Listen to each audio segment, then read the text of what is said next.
Hello. Here is the game project video. Here is the game story project. Uh, yeah, I used masks, as you can see, for texturing, but let's go to the actual code base. I originally thought of creating like a separate graphics engine that handles things, but it was just easier to work with just one long script, in my personal opinion. I believe you can put like bookmarks on this in this program, which you can jump back and forth really easily, but haven't really figured that out. And let's see. That's almost 1800 lines, I'd say. So let's start from the top. Getting the fonts to work. The thing was most documentation and everything recommended like getting a separate library, and I just didn't feel like downloading more stuff on my thing and overloading my project, because from everything I've watched and learned, it is like I do not need like anything too fancy to render just letters or words, so it's just using the simple Windows library, which I'm fine with. Then we use time, because time the way randomized numbers works is it just takes the value of time you have, multiplies it by some value, and then does some simple quick calculation and gives you like a random seed, a random value, which is very good for generating randomized positions. We got some simple math in the C library, like the strings, the bools, more like closer to the C++ libraries, but still. Now we reach our get OpenGL library, the coolest thing. Just one OpenGL library, no Raylib, no anything, just pure OpenGL, because all I'm doing is just rendering a 2D scene, which I can expand to 3D later. Then we get the get image data, which the recommendations were to, from Google, from what I've researched, is better to use a library, but I just asked, for this I asked Gemini how I would do it really quickly and not use any extra library. It recommended me use the .bm format, and it's also, from what I've heard, it's lighter and doesn't have the A value in the RGBA, so just RGB then. Then we get our delta time, we get our game speed, which is pretty typical to have a consistent frame rate across the whole time. Then we get the player scale. I have no clue why that's here, but I'm just gonna keep it right now because I'm just explaining the code base. I will work over this during the summer, so it's no big deal. Then we set the screen resolution. I set it here so I can quickly change it if I want. And then scene number. It's just I can quickly, enter whatever scene I want. Click, and it just automatically renders. That's why I put it at the top. Quick back and forth, shield, sword, shoot. Some quick endings, nothing much. Really simple game, honestly. I wish I could have done more.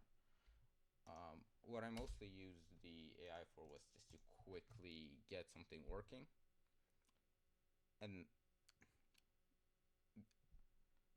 okay, I think I phrased it correctly. So AI would give me like example. I would ask, how would you implement this feature? I'd read it over, and then I just rewrote the code how I would do it, and it worked all the time. Then I gave it to the AI. It told me this could be a bug, this could be a bug. What I'd implement is this, this, and this, and then I just did that. The scaling window. This is the most important part, because I like when my windows scale, when I can do this. See, it stretches along, and it keeps the game resolution consistent between screens. Though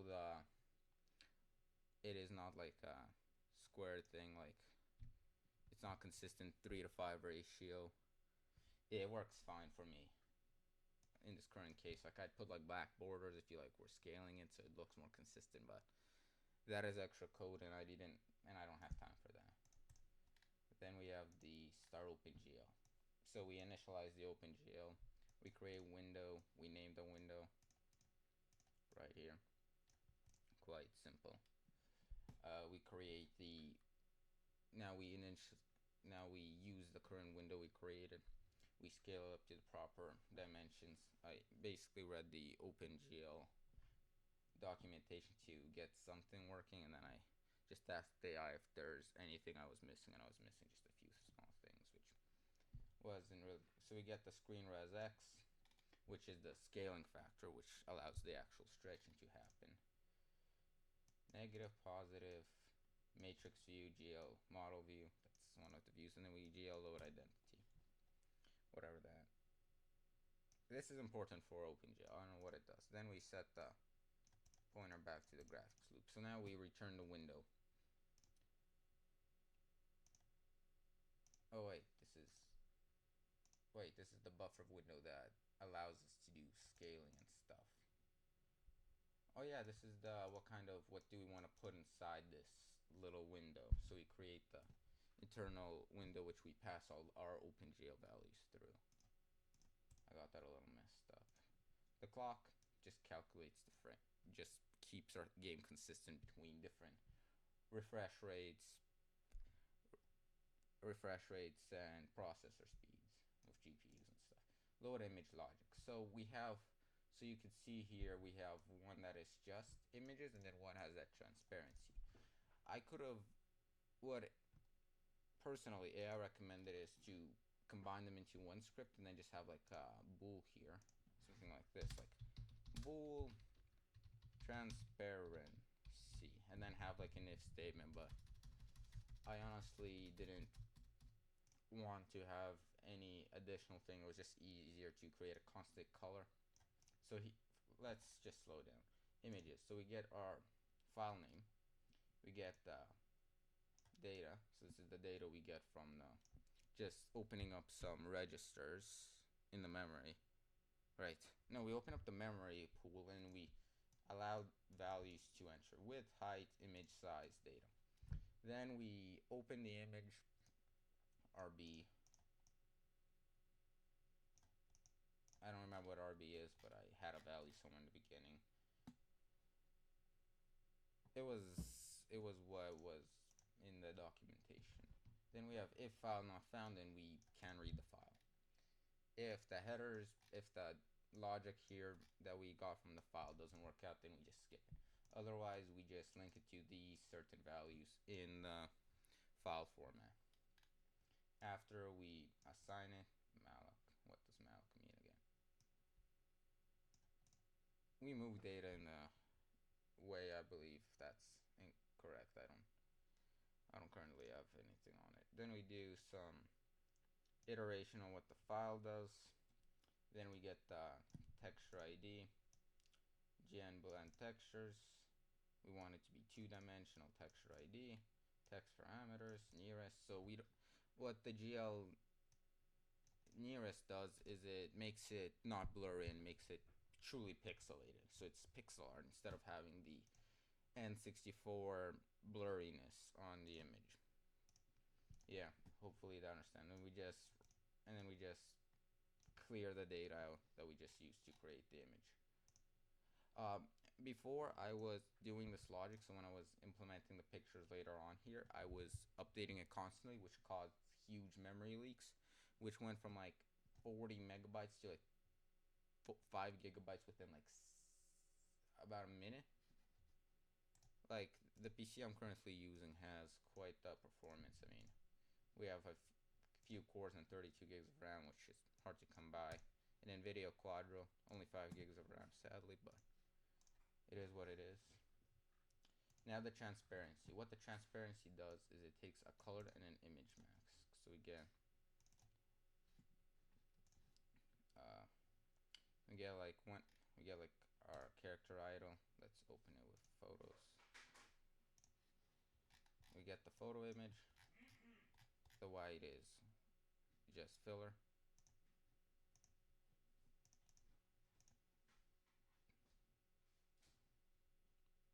Then we get the other image, which in the white places, the script tells us to draw the transparency, so it just basically makes a cutout for animation.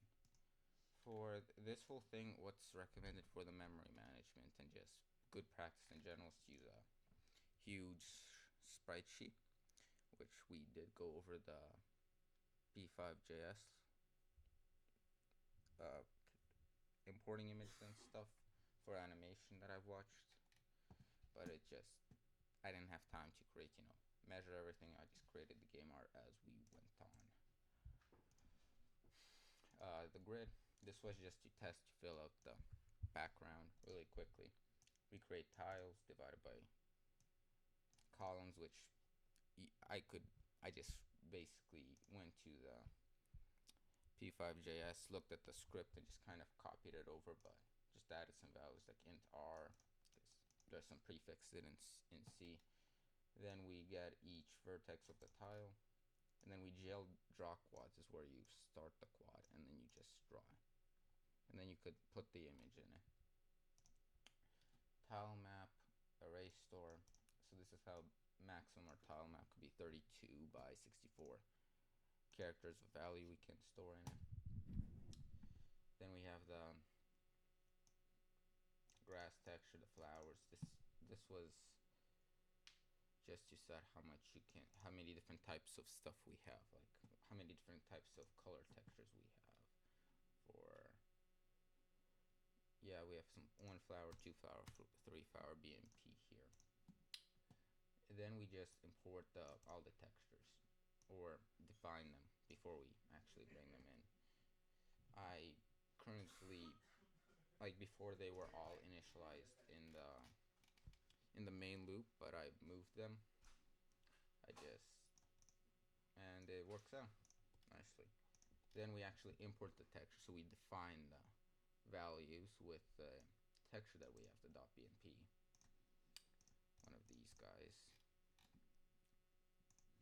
and it works. We just define it. Here's the transparent one, which takes in 2 values, as you can see, the color and then the mask. I watched a video on YouTube where it explained how older games didn't really have like an RGBA type image, so there were just 2 types of images. Sorry that I keep coming back to that, it's just I keep remembering information. Pre-generate around the map, so when we start up the game, right here, you can see different kind of grasses and flowers all across the thing. So for the grid specifically, so it takes a random value, which is based off the time we have imported previously, runs the loop fully for each tile that we're going to generate, and just puts in 20% for generating the flowers, and then rest is just one of the 4 grass types we have added. Then we actually implement this grass. So we take the values that it has generated, saved up, and then we just move it up here and we generate the tiles.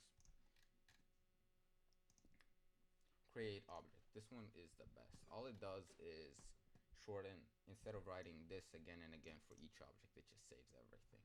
We have a float x, y, our width, our height basically, and then our brightness.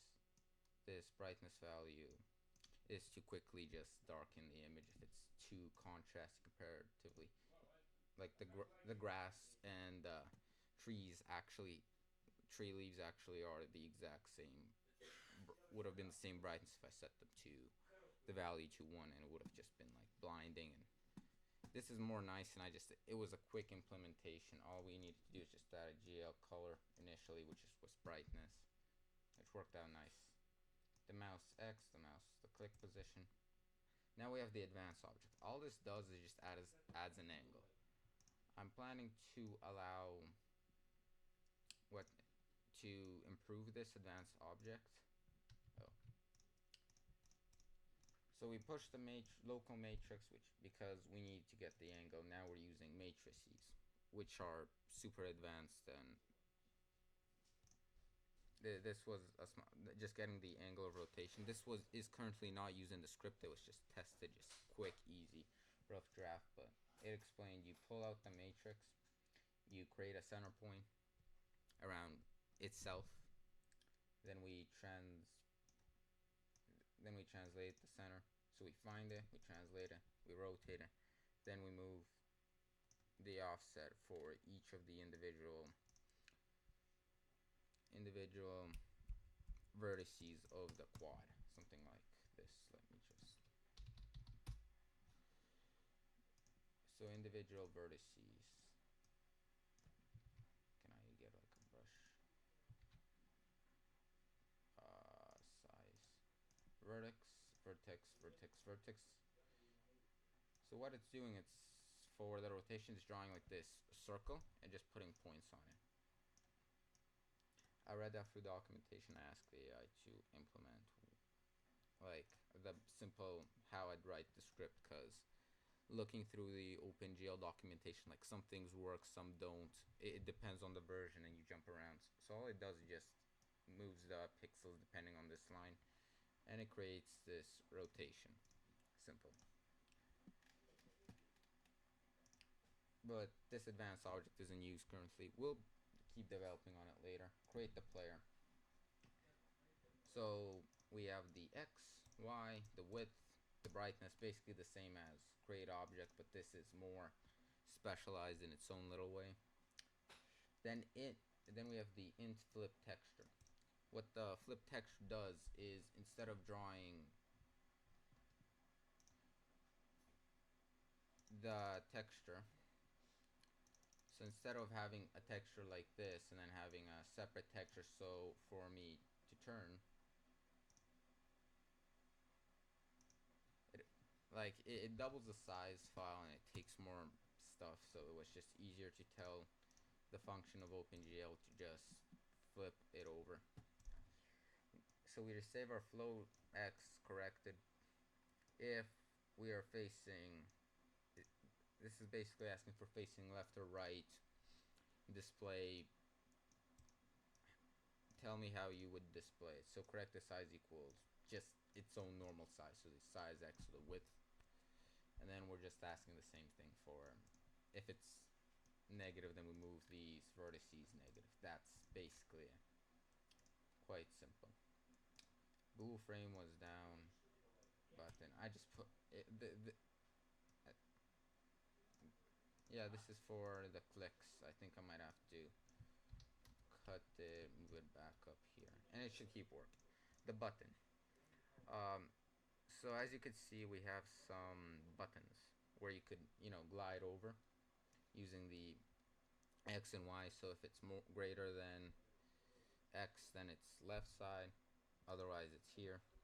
So while it's around, it does nothing. But when it's all connected with the if statements, if it's all this, if it's in this little quad that we have artificially created via code, then it highlights it right here. The animation. Okay, let's back down. I'm jumping again. So we bind the texture, which. So we ask the X, Y, Z, and Y. Then we bind the texture we want. We have a specialized texture for the button that we can use immediately. Then we have our void action. Void action is really good. All you do is you create a button and then you can call anything you want. If I want to remove random objects, I just create a button and then I just type in, let's say, sort objects X, and it just does it. Really, really nice. Ask the AI how to implement this quickly, and it just did it like quickly, fabulously, and I use this like a few more times afterwards, but as you'll see. So what we do is we disable lighting so it's not constantly the same tint, the same shade. Then we change the tint so it's now a different color. So when we click, we actually have the small animation where the button moves down a few pixels, which you could see right here with these ones. I haven't linked them with characters because that would be a full button redesign. I feel like I'll make a specialized advanced button type thing, so like you click R and it just like clicks for you. But as you could see, it moves down a few pixels and it darkens, which creates this cool effect and fakes having this 3D like effect. Yeah, I have to give you a limited amount of arrows and add health later. Um, so yeah, this is all it does. It just does the fake tinting animation, else it is just a default button here. And then we create the object and we return the color back to normal, so other functions after the button function normally. Random positions for. So this is a different randomizer that I've created, which just holds x and y as a structure. This took a while to figure out, but with some talks with Gemini, like it told me how it works. You just put values in, like I can add a bool right now, bool a or something, and then we could go, and all we need to do is just type in. So we have our saved object random trees, and all we do with the random trees, if we want to call a bool, is we just do dot a equals. So we just add the functionality really quickly. It scales really nicely with all the objects.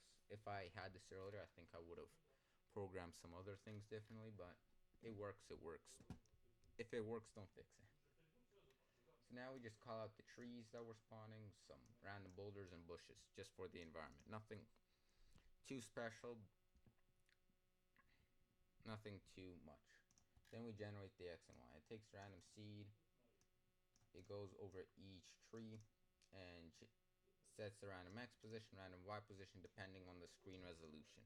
And we just copy and paste, and we just redid the same thing for the boulder and the bushes. Quite nothing special. Sort objects X. So these two functions, all they do is just make the display nicer. So when we're running the game, the trees don't overlap as much, so it draws one trees, or else there'll be like this flickering effect, which actually reduces performance because the screen's trying to decide which one to display, and they're just covering each other over, which isn't good whatsoever. So we implemented these two, which I did use help of Gemini, yes, because this is like quite simple. Saved object A, so we get the object A equals saved object B, and then for these two, all it does is it changes how the array is structured. So when we created random points, we just organize them from the X and the Y resolution. We just resort them. Spawn random objects. It gets the Q sort, so it takes these two values and it sorts the X and Y objects. Then we enable the texture, we enable the environment, we bind the texture, and then we just create the objects, which is really handy. See, we create the objects, and we display the randomized objects as the trees here, and the rocks, and the small weird looking bushes, which will need to be retextured. Oh yeah, by the way, I made all these textures through the site of no, just pixel art. So you create a new drawing and it just has an engine. Here's one of the drawings I made, really cool, I know. One of the endings that I want to make is your character just going in, when you keep going into the river again and again, you just drown. Give like a random number of like 1 to like 4 times when you pass it, and then that's it. This has been downloaded, so I'll leave. Then we also have, I also installed an engine. Where is it? It is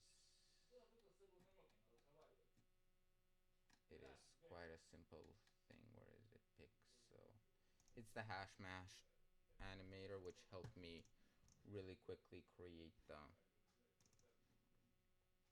which allowed me to create the quick iterations of the characters, which I was just able to move the different layers around more easily than in the online pixel area. So we spawn random objects. This is remove random objects. This doesn't really work for some reason currently. I can't figure out why, though it sorts through the objects, and if it's in this X rotation, which it shouldn't, like, it doesn't spawn trees on the path, but then it still spawns bushes and then rocks, so it's a bit messed up there. So we have create, remove object, really quick. Then we get our simple font base.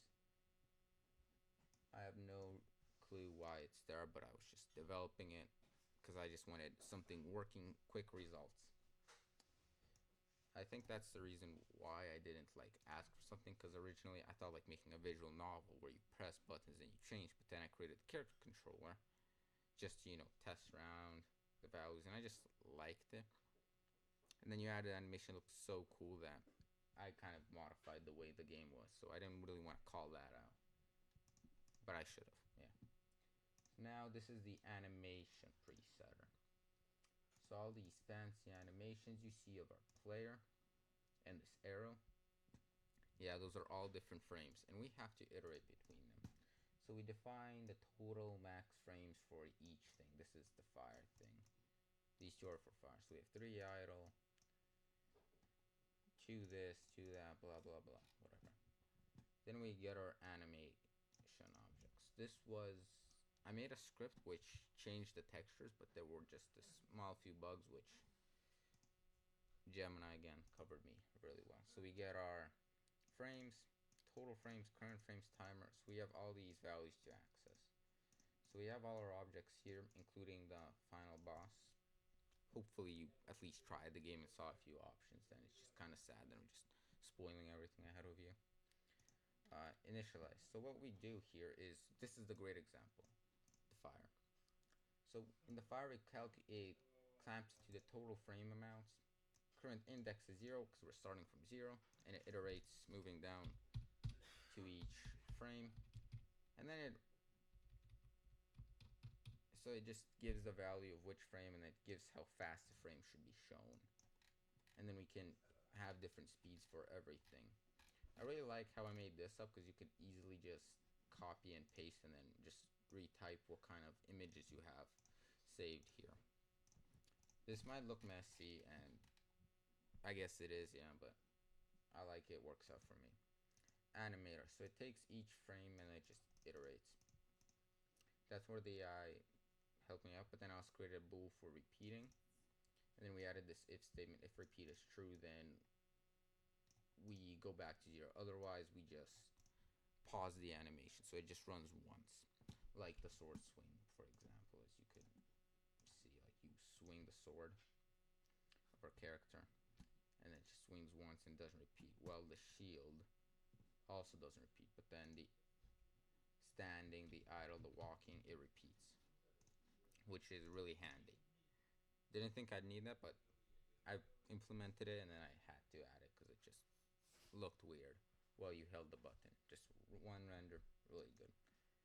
Then we bind the animation, so this just sets our index to which frame we have right here. So it's index 1, 2, 3, 4, etc. Here we initialize our font. Gemini did this. Pretty simple. I read over, rewrote it in my own understanding of the way it works out. Arial. And it also scales up with the... It doesn't scale up with the screen on this one, no. It's just initializing. So it's just getting the font. It gets the font. After it got the values put into memory, we delete basically this, so it doesn't keep reiterating it again and again and taking on a valuable memory. Void OpenGL text.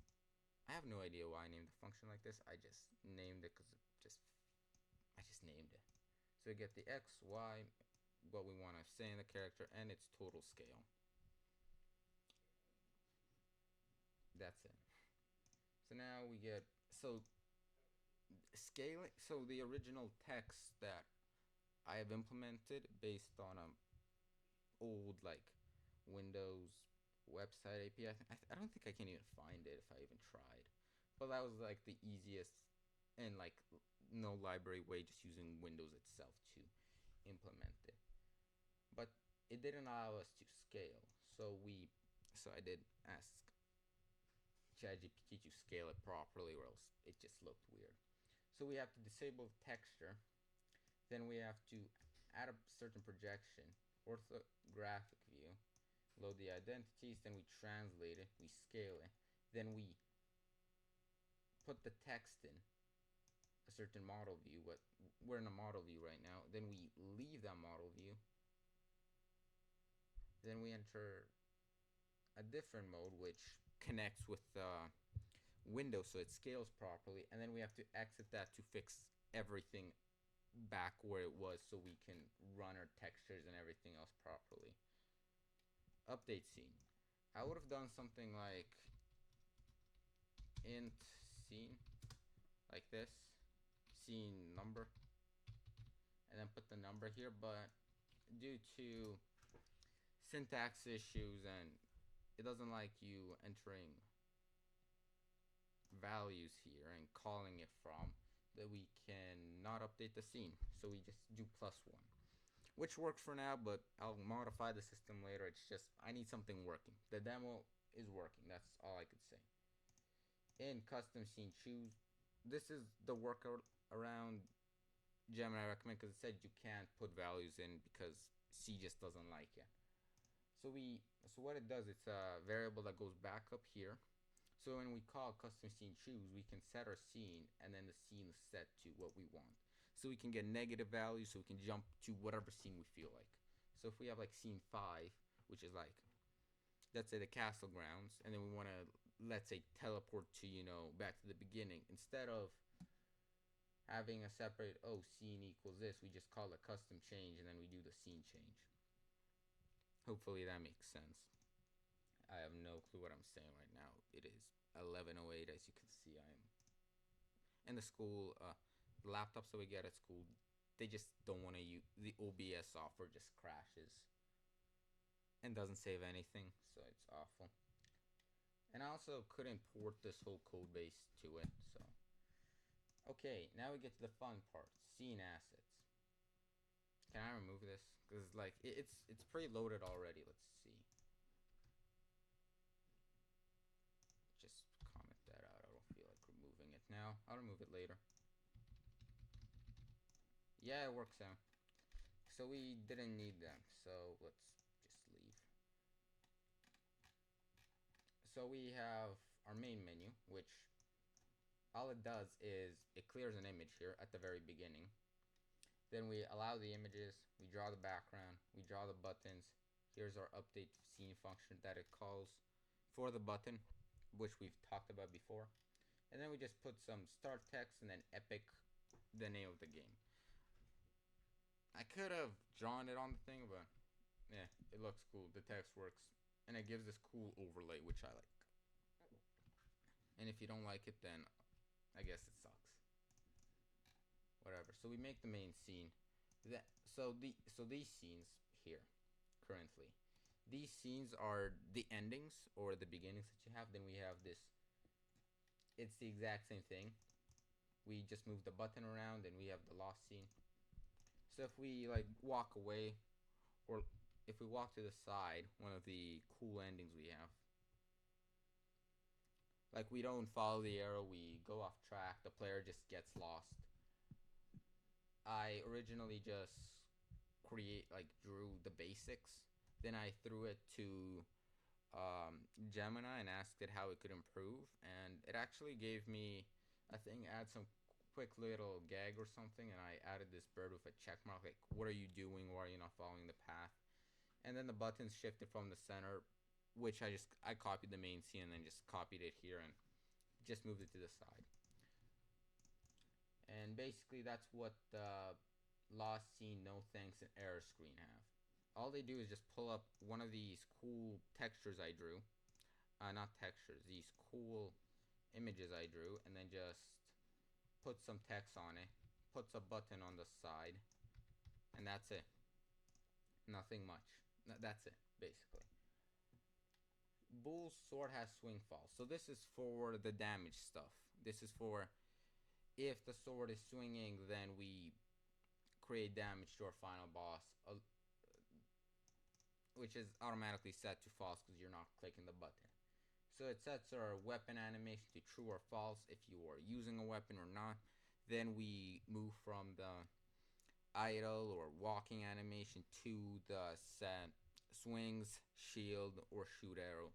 But shoot arrow is just idle right now, so, and it's from your eyes, which I think is really cool. So that works out.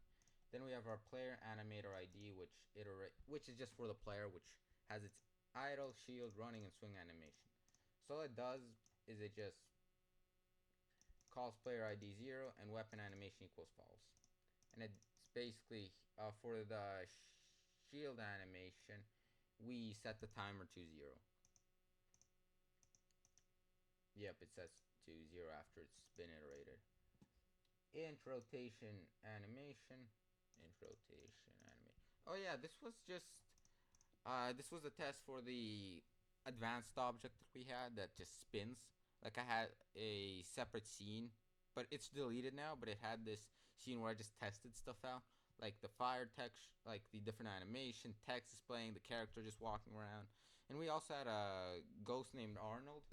I bet you already saw him. This guy, and all he did is just, this was just created to just let him spin. I'm gonna keep that for now because it's not doing anything. I mean, the game's using like 50 megabytes of RAM at max at all time currently, so it's just fine. So we have the flip player int flip player x. So it's if the play. So this goes for the. This is the logic for how the texture should be rendered, if it's true, or was it for flip player? It's set to 0, so flip player x, yeah, so it's the x rotation. If it's flipped or not, that's it. And that saves the. Then we have our x and y position. Then we have our start position. This is the beginning, which it immediately sets on our first scene where you spawn in. It's up there in the beginning, and I call the value immediately because that's where you're gonna be. And then afterwards, we just have a change when we like go from one scene to another. As you can see when we're going through the pathway. Instead of jumping to the very top of the scene, we go back to the bottom.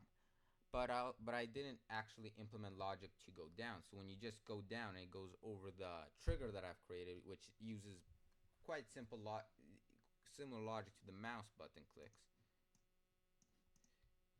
So if we just move down, it spawns us at the very bottom instead of the top and moving down. So that's a bug that I'll have to fix in the future, which I don't have time to currently, so yes. Void river logic. This is just the river. If you collide with the river, which is called by the future trigger function that we have created right down here, all it does is when you reach the river,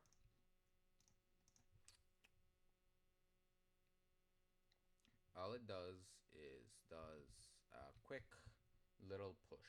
So all you do, like the bridge, so there's a trigger box right here, and there's a trigger box right beside it.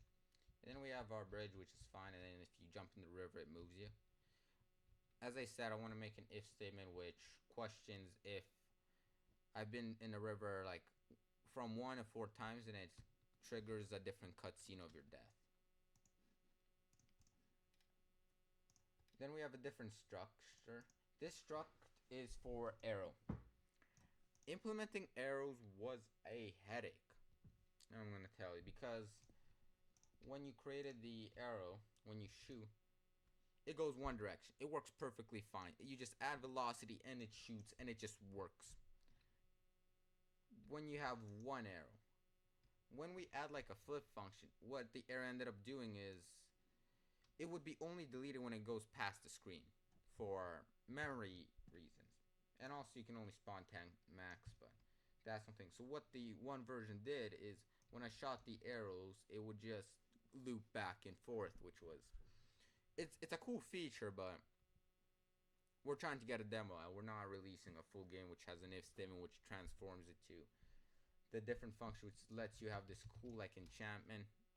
Originally for the map, I wanted to have like a town area where you could like do simple upgrades, or like an area you can grind out, and then like a boss wizard fight, but I couldn't draw a wizard in time, so, or the princess you get to save, even though we do have a texture for her right here. Though it's actually yoinked from one of my Unity games I made like a year ago, which sucked, so never got released, sadly. But hey. So we spawn the arrow, so it gets the GL bind, it sets the offset, and it creates an arrow instance. This is just creating the arrow instance. This determines the direction. Angle flow direction 1. If the direction is -1, then it goes 180. Else it is this. This is basically an if statement, which I just gave it to the AI to fix the arrow problem, because it was like you spawn an arrow and then it automatically deletes because you're using the same arrow instead of spawning a new one. That's where I use it, but it creates like it adds it to the pool, and it just uses it. And I didn't have time, like I was running out of time. It creates spawn arrow. It bases it off the player position plus an offset. But I don't see the offset here, so I don't remember. It also plays the idle animation, as you can see here. And it flips the player. That's it. Trigger. Just a simple, where is the player? Where's the boundary box? If it collides, then we run the action right here. Done. Nothing too advanced. User interface elements. The X, Y. Oh yeah, so we could move this whole thing around. So if we want the UI to be 10 pixels higher for the buttons, if we want the buttons to be up here, we can easily just change the initial X and Y. I believe we spawn from, there is, so the way I've implemented it is actually kind of, I believe, stupid. Is the text 00 starts here, the player coordinate starts here, and then the UI starts here. Amazing, I know. No standard, no OpenGL whatsoever. You said it yourself, and I just went ahead and did the wrong things. Well, we can always fix it later. Player preset. So this is the animation manager. If the animation equals true, we play this. If we press A, the player flip is 1. We move that way, otherwise it's 0, and we flip it the other way, back and forth, WASDs. The idle, if we're moving, then we're running an animation, otherwise we're just standing idle. Done. That's a long script. We have our, so this is a preset for different enemies. We only have one enemy, sadly. We have our XY, size X, size Y, speed, damage, health. We have our boolean, we have our target. So we have our boolean has target, so what we're doing is we're drawing a plane for this. So we're drawing like a box, and we choose a random position for our guy. And this guy, we wrote logic that it just moves towards it. And when it reaches it to a certain point, we draw a new one right here. And then it just moves it here. That's the whole boss battle. It doesn't attack you, doesn't hurt you, that's all it has. Bool is alive. And if it's dead, it just doesn't render. That's it. We're done. So enemy monster, this is the presets, which is really cool. We just define what the monster T has. Height, width, speed, damage. Damage doesn't do anything yet. But we do have health. Health was set to high because I didn't add like a counter. Oh, we can only do this much damage once. We have the animation that it darkens, though it just does the damage. Done. Would need to, I think I'll add like a different brightness tint, like it adds some sort of red flare when you hit it, so it's like you could see it's damaging. And then the AI, as I said, all it does is it gets the animator, gets this texture where it moves up and down slightly by a few pixels, and then it just targets it. Then we have a target. As we can see, our randomizer, and then it has a target. After we have a target, it calculates the distance, the point, then it smoothly does the movement, and then this is the calculation for the arrow magic. So if the arrow hits it or collides with it, which isn't actually the best way to implement it, but it was, I don't know, 1 a.m. I don't know what I was doing, so I just added the arrow damage, and then We also do the if has sword, so it swings and it also does damage. And then after we hit the pointer, it checks, and then it just shows the enemy. Scene 1 spawns the trees. We just use the functions we have created, and we just initialize it. This is the have loop run and generated. So this just removes the random objects and sets which scene we are in, so we're able to manage the initial positions really quickly. So we can set the player position if we went from scene, let's say in the future iteration, if we went from scene 2 to back to scene 1, which we were, then instead of the position being up at the bottom when we go down, we can set it back up because we went from scene 2 to scene 1. We can implement that later with an if statement here. We create object, then we spawn random objects. The bold are just some elements that I'm lazy to write down in a JSON. I should have used the JSON file to like write down the data and then throw it in, but I believe this works. It works. Then we draw the UI, which actually should be drawn after the player, so we don't have a player walking on UI, but I think it's hilarious. I'm just gonna keep it like that.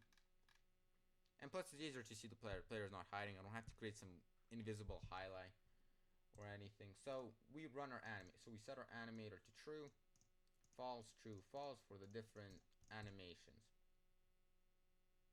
Oh yeah, the pointing arrow, the arrow initial where it just points up. That's it, like you can only go up. We bind the pointing arrow and then we create it above the player. The position X and Y is bounded to the player. So if we just call that, we're able to create easy UI elements. Or any object that wants to be up there, like a pet. We can like add a pet animation that it moves, and then we can like, but that's extra. That is when that's after the game actually gets updated. Auto release for swinging sword. So after we've pressed it once, it just releases, so we can. I don't even know what actually. Yeah. Well. Yeah, so we can keep swinging it after we swung. So it doesn't snap back to the idle animation. What if we just do this?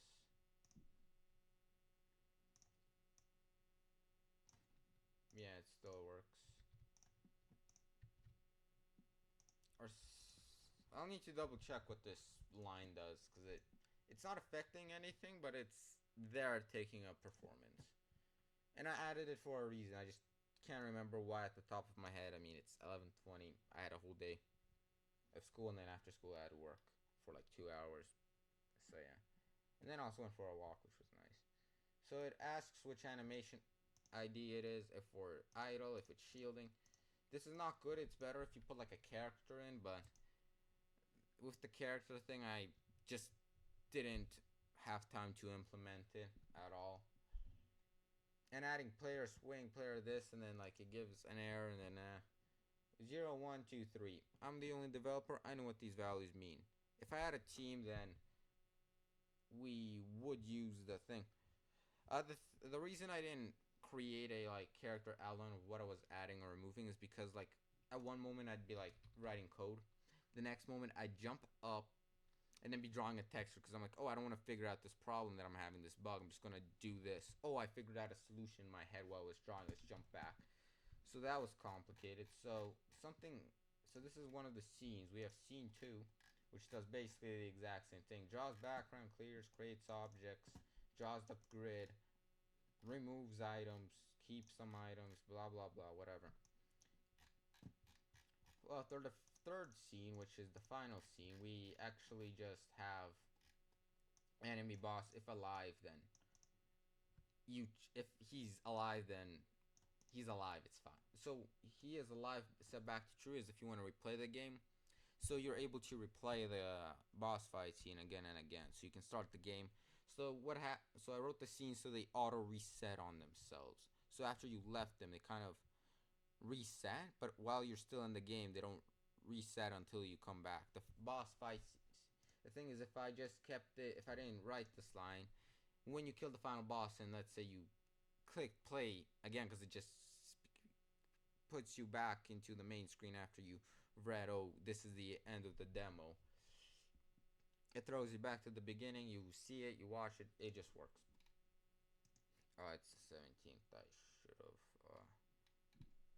That's it. That's all it does. Graphics. This is the main, basically the main loop. I didn't want it to be. I wanted it to be a separate function in a different file, but I just started writing it here and it's done. So GF window, we define what the window is. We start the OpenGL. Done. We import all the textures up there. Done. We import the grasses. We do this. Done. So we do the one startup thing. Oh, vsync. Yes. So your GPU. So originally when I ran it, the GPU went on 100% utilization immediately because I didn't set a limit of how many frames. So it was basically generating as many frames as possible. And my PC became a jet for like a few seconds. So we import all like the initial, like we initialize everything. This is basically our start function. Like, how do I explain? Like in Unity, there is like this first start function. Oh wait, it's the same in P5.js. So there's a start function and then like an update function, which is basically, so you initialize stuff and then you run the main loop. So while the window exists, we run this. So we get the mouse inputs, we get the clock in, we get the screen mouse space, so we know where it's in the window. So first we initialize where it's across this whole display.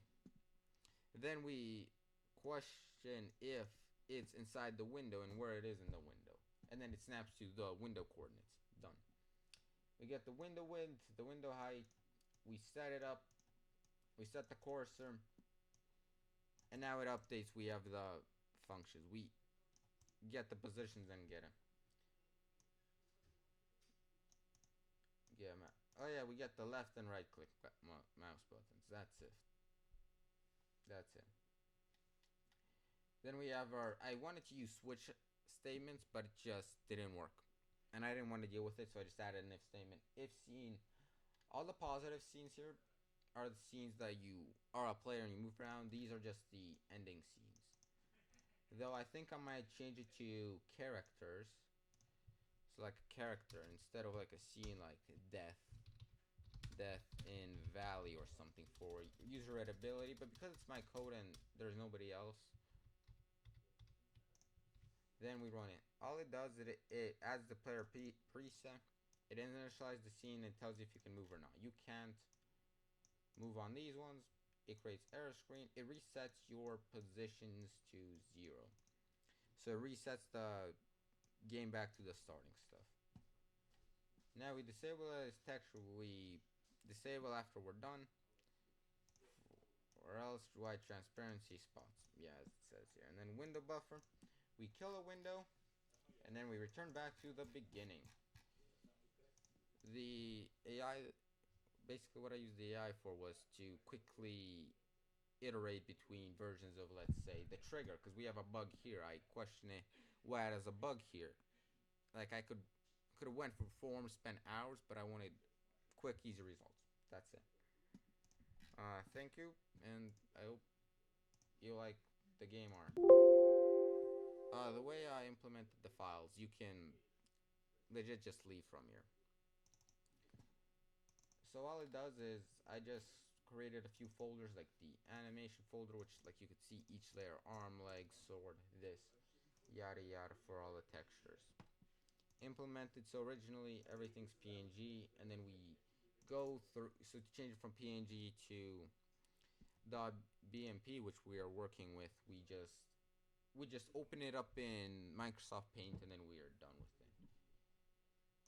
And yes, great. Love when the screen resets. So in the bin, we have the release, and we can run the story. I have no clue which texture it's trying to load up, which isn't here, but it's loading all the texture it needs, so it's running. We start, we play the game, it works, and on a performance scale, where's the, I didn't create an icon, so the game story, 50 megabytes. if I wrote this in a browser with the P5.js, it would have taken more performance, and I just want my game to work on weak hardware. That's it. Thank you, and I guess have a good day?